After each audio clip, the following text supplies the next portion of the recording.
Bom dia, Eudes Figueiredo, bom dia, ouvintes do Jornal da Mix. Hoje eu estou recebendo aqui nos estúdios da sua 106,7, a Mix FM. Ele, o Anderson Nogueira Bosquet, o conhecido Anderson o Ceguinho. Toca aqui, meu irmão. Oh! Muito obrigado pelo convite. Seja bem-vindo, rapaz. Obrigado. Prazer receber você aqui. O prazer é todo meu. O Anderson o Ceguinho, porque individualiza. Sim. Quem é esse cara, o Anderson o Ceguinho? Então, Anderson o Ceguinho é um prudentino de coração que nasceu em Campo Grande, né? Mas cheguei aqui nessa terra maravilhosa ainda no colo de minha mãe. Aqui eu cresci, estudei, fiz amigo, constituí família e vivo até hoje, com Deixa muito eu te falar orgulho. uma coisa. Então você é cego. Para a medicina, o meu grau de deficiência já é considerado cegueira, porque eu tenho apenas 5% de visão. Você tem 5% de visão. Segundo aos médicos, sim. Óculos, então, não resolve o seu problema? Infelizmente não, porque o meu problema ele é na retina e no nervo óptico. Então não tem lente corretiva que ajude. Entendi. Então você tem que... essa deficiência... Você já nasceu com ela nesse padrão ou você um dia enxergou e foi diminuindo? Olha só, eu já nasci com essa deficiência porque ela é devido a uma toxoplasmose que minha mãe teve durante a gestação. Porém, eu já enxerguei um pouquinho mais. Eu já cheguei a ter algo ali em torno de 10% e tal. E foi decaindo.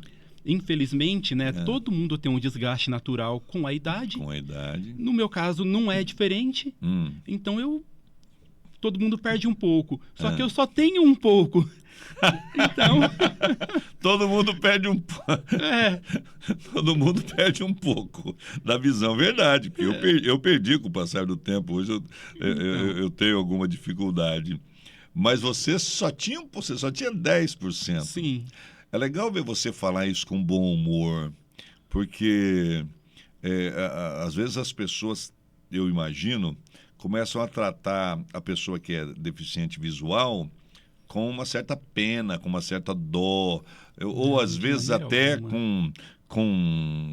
por outro lado, o antagônico disso, querer zombar, querer machucar, querer ferir, querer enganar.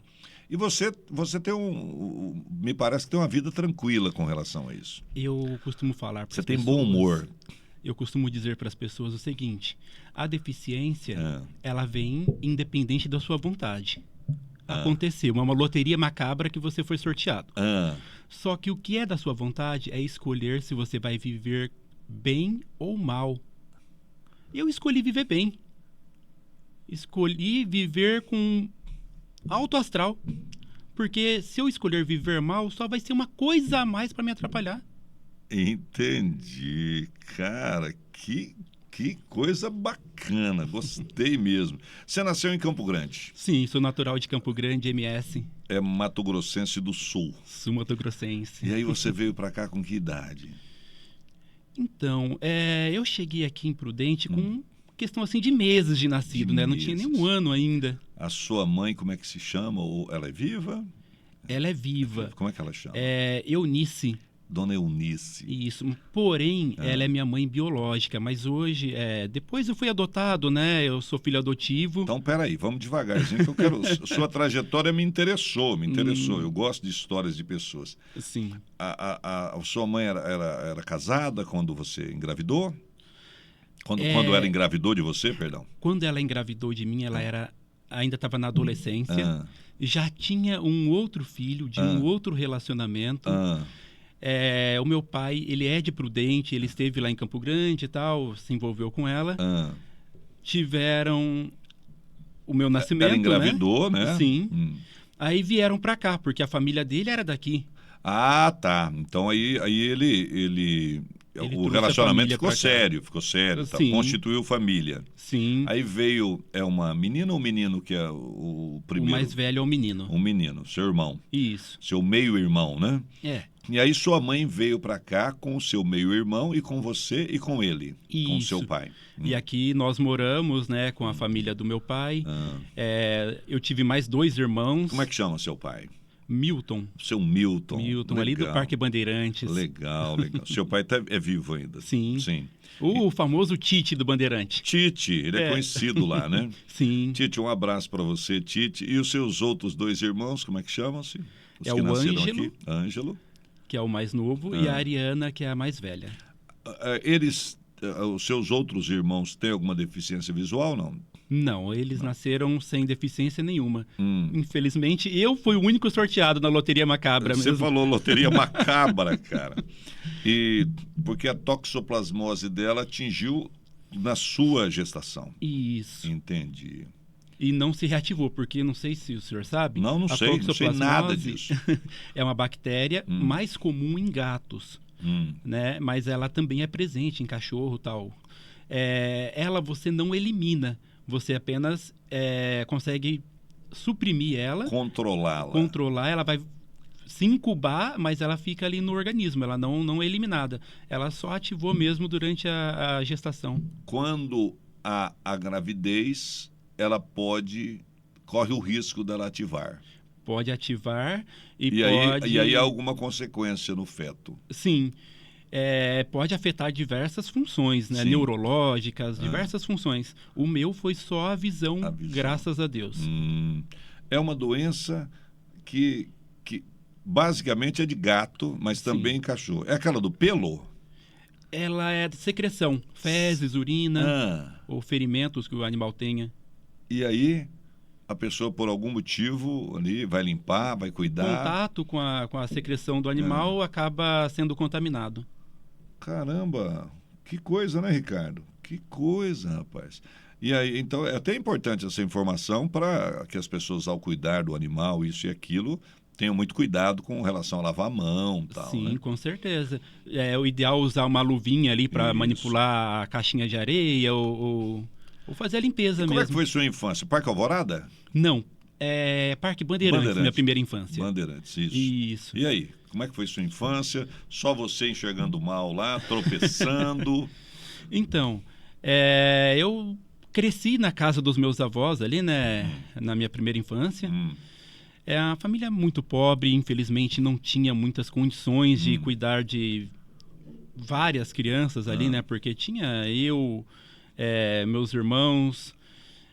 o meu pai tinha uns probleminhas de saúde à época. Sim. O relacionamento deles não durou muito. Minha mãe foi embora para o Mato Grosso do Sul novamente e nos deixou aqui com o meu pai e os meus avós que já eram de idade. E o seu irmão, filho dela, com o primeiro foi embora com ela. Foi embora com ela. Sim. Então a sua mãe foi embora com o primeiro filho, Sim. que não era do seu pai, e deixou você e seus 2 irmãos aqui com seus avós e com seu pai. Isso. Cara, que luta você enfrentou, hein, velho? Essa foi o começo. Como a minha família... O pessoal era bem pobre. Então, como eles eram bem pobres, né? E tinha mais boca do que conseguia sustentar. E tinha uma vizinha lá no bairro. Não te incomoda falar sobre isso? De maneira alguma. Tá. Se te incomodar, você fala e a gente leva o papo. De maneira alguma. Tinha uma vizinha ali no bairro, né? Vizinha de rua ali, que era muito boa de coração. E ela viu aquela cena toda ali, aquela dificuldade toda, e se ofereceu para me assumir como filho. E isso. Foi aí que eu fui adotado, né? Você foi adotado, então, por essa vizinha. Ela adotado legalmente ou você foi morar com ela e... Aquela época não tinha muito essa questão de legalmente, né? Então foi meio de acordo e tal, e foi isso. Ela viu que eu tinha uma deficiência, que eu precisava de uma atenção a mais em relação aos meus irmãos, né? E ela estava disposta a dar essa atenção e assumiu. Era vizinha lá? Vizinha. Você foi morar com a vizinha lá, mas você sabia que sua família era dali do lado, porque você já era grande. Eu tinha 6 anos à época. 6 anos de idade. E o seu pai concordou, seus avós? Sim. E também dava para você estar sempre ali com eles, convivendo ali, sim. E como é que chama essa vizinha, cara, que a sua mãe é adotiva? Todo mundo a conhece como Dona Ana, porque ela trabalhava na escola do bairro, ali no Arlindo Fantini. É mesmo? E ela tinha grana? Uma pessoa rica? Servente de escola. Milionária? Como que ia ter servente de escola? Puxa, isso é tão legal, você vê que uma pessoa vizinha, uma pessoa próxima, pega um menino que tem uma deficiência visual, os cuidados serão maiores, né? E ela, não é que ela tinha muita grana, ela tinha um pouco mais do que a sua família. E aí ela se apegou a você. Sim.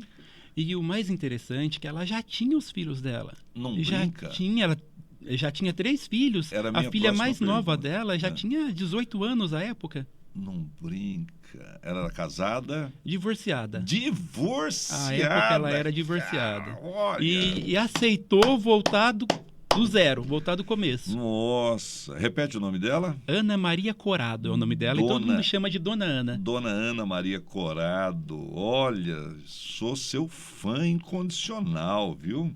Ela era divorciada, tinha 3 filhos, servente da escola Arlindo Fantini, ou seja, não ganha uma grana, né? Não. E ela estava numa situação melhor que a do seu pai e dos seus avós.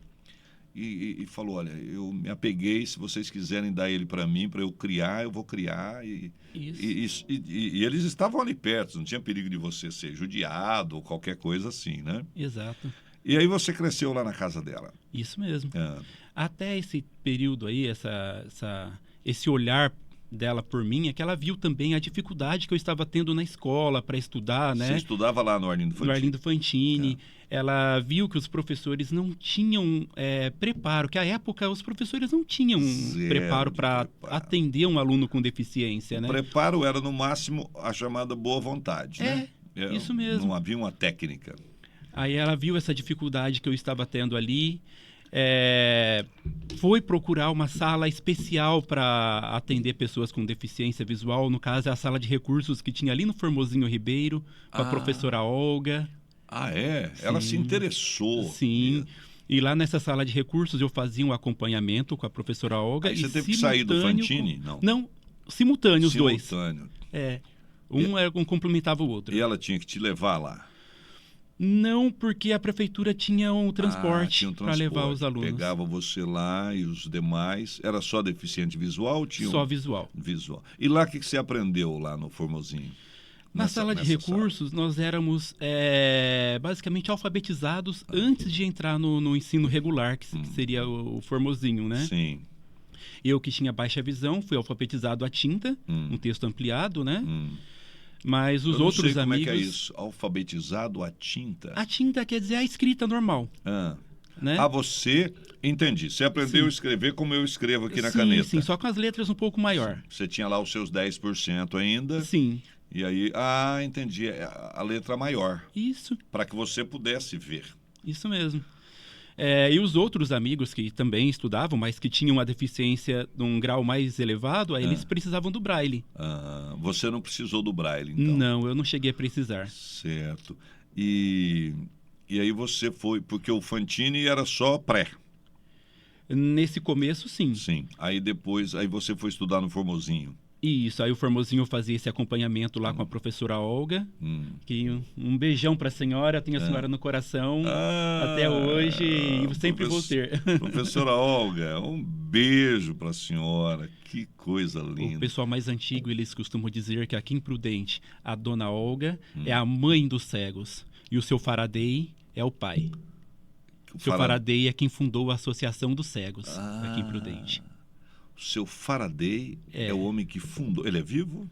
Infelizmente, ele é falecido. Já faleceu. Ele fundou a Associação dos Cegos. Seu Faraday, nossa homenagem. Faraday Boscoli. Faraday Boscoli. Ele fundou a Associação dos Cegos. Você acredita que ele fundou a Associação dos Cegos por amor que ele tinha a mulher dele, a dona Marília, que é cega.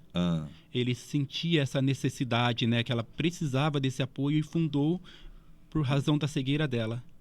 Ela é viva hoje. Ela é viva. Olha, um beijo para ela.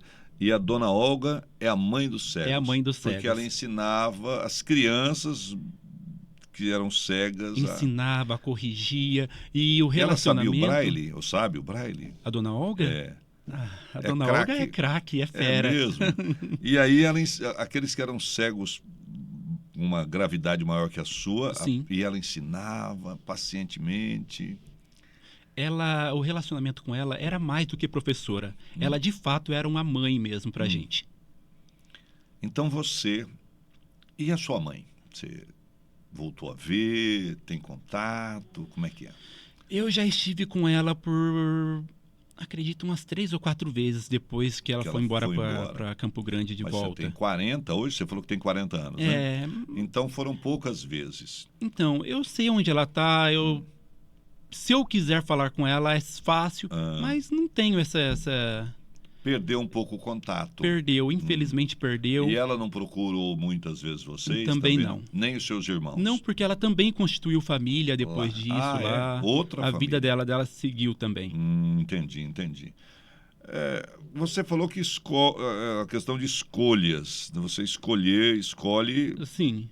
ter uma vida melhor. Sim. Se sentir melhor. Se você for começar a se apegar aos traumas e aos problemas, você acaba encontrando outros problemas além do que você já tem. Você não evolui. Isso. Você carrega a mágoa da sua mãe por ela ter ido embora? Não, de maneira alguma. Não. Se ela tivesse ficado aqui, talvez nós teríamos prolongado aquele sofrimento por muito mais tempo. Rapaz, que consciência que você tem, cara. Se ela tivesse ficado aqui, o sofrimento talvez tivesse sido prolongado. Era uma pobreza muito grande. Sim. Uma pobreza grande. Ela teve que fugir dessa pobreza, de certa maneira. Ela saiu da pobreza de lá, achando que aqui estaria melhor, só que aqui também não estava nada bom. Ela preferiu voltar para lá. Ela preferiu voltar. E o seu pai tocou a vida lá, teve que constituir outra família, não? Ele tentou ali algumas vezes, não conseguiu enquanto nós éramos pequenos. Ele casou novamente depois, já que eu havia sido adotado, né? Sim. E hoje ele tem uma esposa. Você tem contato com ele? Sim, tenho. Mora aqui, né? Tem contato. Não é muito próximo. Não é muito próximo, mas eu tenho sim. Sim. Bom, aí você tocou a vida. Como é que é uma criança com 10% de visão, convivendo com outras crianças cegas ali com a dona Olga, não é isso? Isso. E como é que é uma infância? Brinca de quê? Como é que é a vida de uma pessoa assim? É alegre, é triste, é frustrado, quer se fechar, quer se abrir, quer encontrar colega? Como é que foi a sua? Não, a nossa infância foi mais saudável possível. A gente brincava junto ali nos brinquedinhos, Sim. A gente adorava ouvir rádio, música. Então você já me ouviu, né? Alegria! Pô, eu esqueci, rapaz. O papo tá tão bom que esse não é o podcast, esse é o jornal, né? Então, só para fechar aqui, eu disse, olha que coisa, eu achei que eu tava dando podcast já aqui, rapaz. Vamos fazer um episódio completo com o nosso Anderson Nogueira Bosquet. Só para fechar, eu disse, você é pré-candidato a vereador? Sim, este ano, novamente, eu serei candidato a vereador. Isso. Hoje eu sou pré, mas eu serei candidato. Isso, legal. Eudes, eu vou falar sobre um monte de coisas com esse cara que é um bom papo, o Anderson Nogueira Bosquet, o Anderson O Ceguinho, num episódio aqui do 106 Podcast. Um abraço e até lá.